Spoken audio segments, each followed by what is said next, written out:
Со промена на климата, доколку не се контролира, температурите ќе продолжат да растат во наредните години.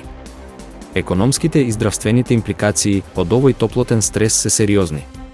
Потребно е проактивно инвестирање во климатската адаптација, како и колективна акција во регионот, кој моментално се соочува со топлотен бран. Сето ова не е само неопходност, туку и мудра финансиска одлука, стои во извештајот на Светска банка за влијанието на климатските промени во земјите од Западен Балкан.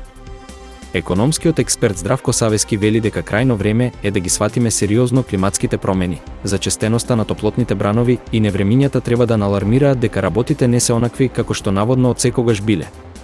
Промените што треба да се направат на ниво на јавни политики, вели тој, се однесуваат на давањето приоритет на еколошките инвестиции, а ќе обезбеди предуслови за зголемени субвенции за органско земјоделство, пошумување и грижа за шумите, зголемување на јавниот транспорт и по број и по квалитет, зголемување на енергетската ефикасност, премин на што повеќе обновлива енергија.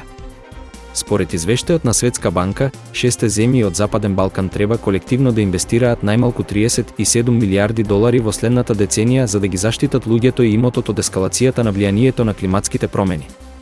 Доколку Македонија, Албанија, Босна и Херцеговина, Косово, Црна Гора и Србија преземат акција, придобивките би биле огромни, а неактивноста не е опција, се вели во извештајот, кој беше објавен додека Западен Балкан се соочи со нов топлотен бран и бран на шумски пожари.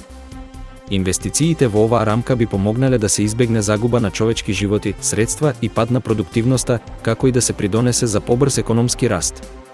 Според проценките на Светска банка, инвестициите за адаптација на климатските промени, особено во економиите со ниски и средни приходи, носат значителни придобивки, при што секој инвестиран $1 се претвора во придобивки од околу $4. За да се справат со растечката закана, во извештајот се вели дека 6 економии треба да ги намалат емисиите на стаклена градина со цел да останат конкурентни, да ја зајакнат својата енергетска безбедност и да привлечат странски инвестиции.